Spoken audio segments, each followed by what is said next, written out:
Aujourd'hui, le Sénat va terminer l'examen du projet de loi du respect des principes de la République, appelé communément loi séparatisme. Pour notre groupe, le groupe communiste républicain citoyen et écologiste au Sénat, conforter les principes de la République, c'est en premier lieu et quotidiennement se mobiliser pour l'incarnation de la République. Alors les valeurs de la République, c'est la liberté de vivre, la liberté de se former, de travailler, de se cultiver. C'est l'égalité, celle de la justice sociale qui permet de s'attaquer au pire des séparatismes, celui des riches contre les pauvres. La fraternité, celle qui permet de vivre les uns avec les autres et non les uns contre les autres. La laïcité, enfin, celle de la loi de 1905 qui est fondamentalement une loi de liberté dont nous sommes les héritiers.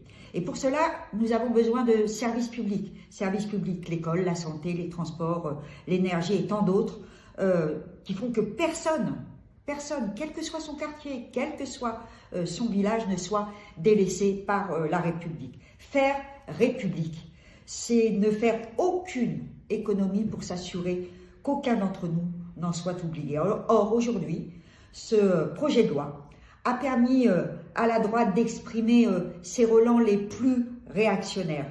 Du coup, ce texte déborde de la simple question religieuse, il divise, il stigmatise, il fragilise, il va même jusqu'à mettre sous tutelle l'ensemble des associations. Oui, il faut combattre les intégrismes, oui, il faut combattre le terrorisme et les terroristes, et jamais les communistes n'ont failli dans ce combat, ils l'ont trop souvent payé de leur vie comme tant d'autres. Oui, la République se retrouvera par la promotion d'une laïcité qui rime avec progrès social, comme importé par ses pères fondateurs. Une République au service de ces femmes, qui sont, je le rappelle, premières victimes de l'obscurantisme, et de ces hommes qui sont souvent confrontés à de grandes difficultés sociales.